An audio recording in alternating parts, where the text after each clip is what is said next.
ویدیوی دیگه قرار اولین ویدیو درست حسابی چنلمون باشه.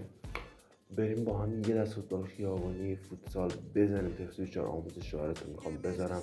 خب وارد بازی که میشید گزینه‌ای که میاد بیاید اینجا اینا بزنید. خب حالتش رو بهتون سریع بگم. 3-3 راش دروازه نداره، 4-4 دروازه‌بان داره، 4-4 راش نداره، 5-5 هم 5 تا دروازه‌بان نداره. ما 4-4 می‌ذاریم چون 4-4 بهتره. خب قرار با رال و بارسا شروع کنیم. بذارید بارسا رو بیارم. من بچگی مسی و بارسا رو دوست داشتم. حالا این دفعه به خاطر مسی بارسا رو برمی‌داریم ولی مسی نیست. و اینکه اینم بگم ویدیو بعدی قرار مقایسه بارسای قدیمی 2017 با بارسلونای 2024 همینطور رئال مادرید 2017 رئال مادرید 2024 داشته باشیم. حتما از دستش ندید، حتما نگاش بکنید. خب بریم سراغ زمین ها با هیچ کدوم حال نمی‌کنم. این خب اینو که بزنید نو بارسا باز اشتباه نخونم زبانم تخمی یکم. این گارد میذاره. این گارد من خوشم نمیاد اصلا ازش، نمیدونم چرا. بدون گارد بازی میکنیم. بریم یه دونه دو سه تا بازیکن‌ها رو کم و زیاد بکنیم. ترکیب این ترکیبش بهتره. خب یه دونه بیایم این طرف لواندوسکی رو بیاریم تو جاجابی. خب اون جاش خوبه. چیز رو بیاریم این بعد سزمون رو بیاریم جای لابه چی نمیتونم تو درست بخونم. خب دروازه هم که مثل همیشه و بریم ببینیم چی میشه. هم قبل اینکه بازی شروع بکنم بهم بگو به نظر رئال این بازی رو میزنه یا بارسا میزنه. پس همین الان ویدیو رو استاپ کنیم یه کامنت کوچولو برای من بذار. دمتم گرم. بریم ببینیم چه خبره.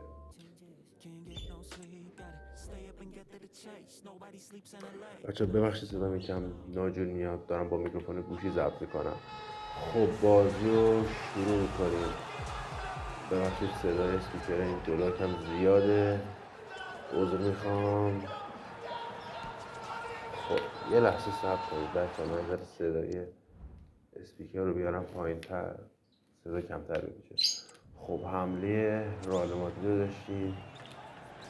اینم بهتون میگم بچه وقتی با ضبط در پاس میدید الدو رو نگه دارید، آتا پاستون حتما خاموش باشه.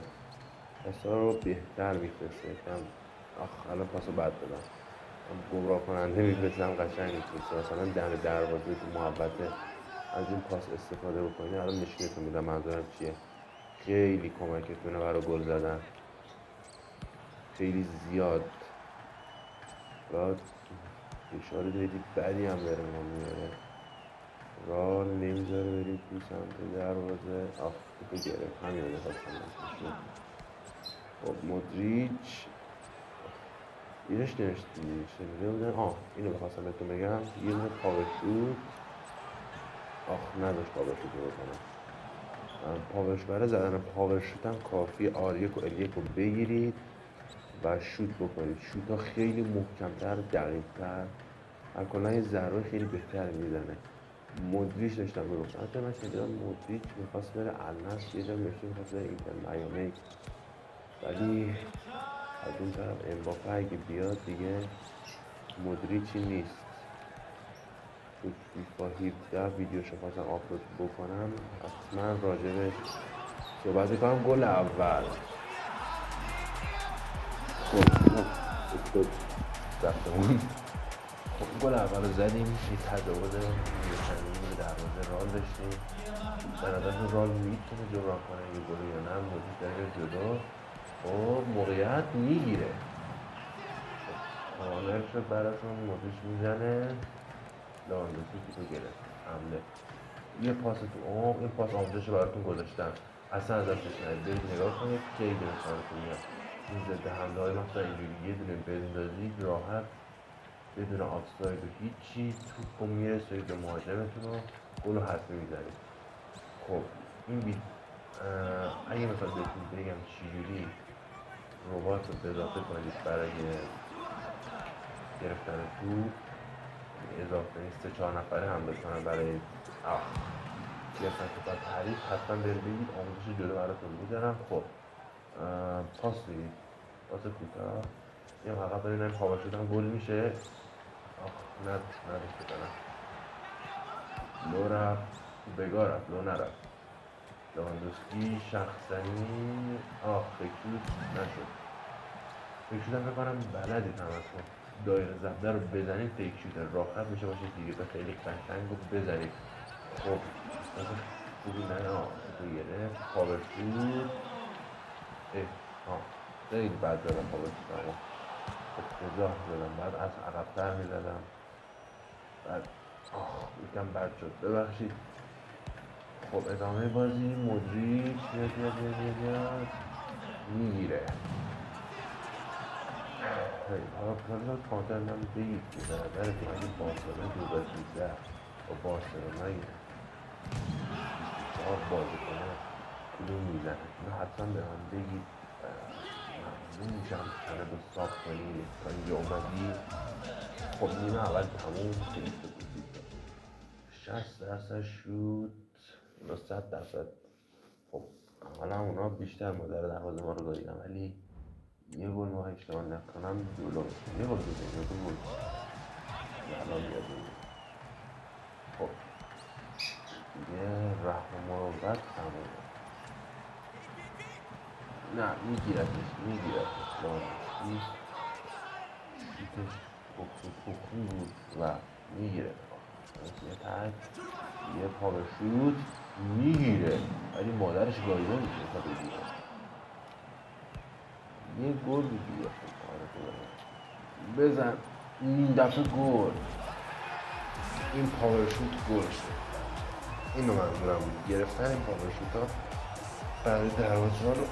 ببخشید کمرم گله یک کم سخت که نه خیلی سخت میشه، چون قدرت شده بالایی داره، کم گرفتن سخته. خب یه طراحی حمله، یه فرار خوب. و توپی که نرسید، هیچ ایرادی نداره، میذاریم تکتش.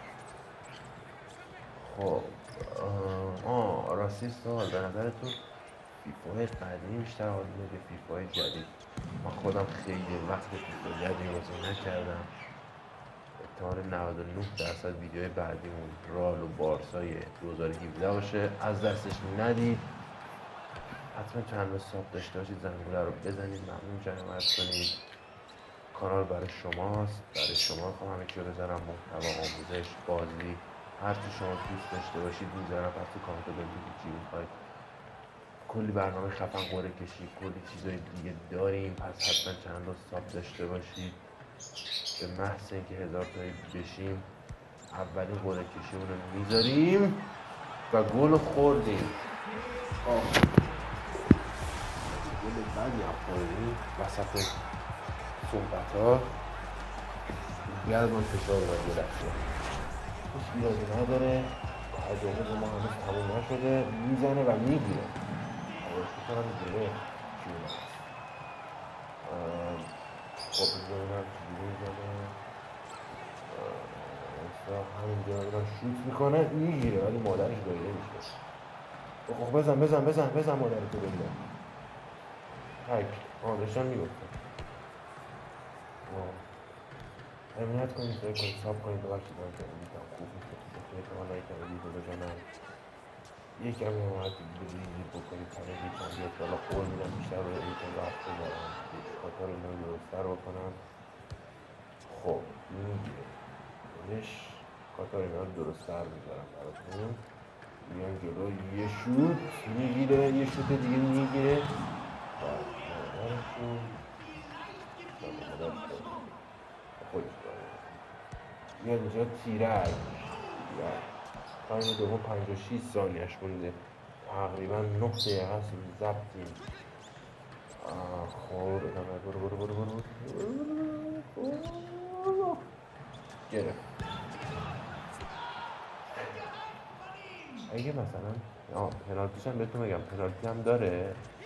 پنالتی زدنش هم حالش بیشتره تا دروازه فوتبال چمنی. بزن این شوتو میگیره. خب به نظرتون خودم بیام با چیز بزنم یا واسه چیز رو بزنم، کورنر بزنم داشته دروازه‌بان بزنه تعداد بیشتری باشه. اشتباه بزرگی. اون دروازه‌بان کجاست؟ بزنیم کیوم هست. خب زدش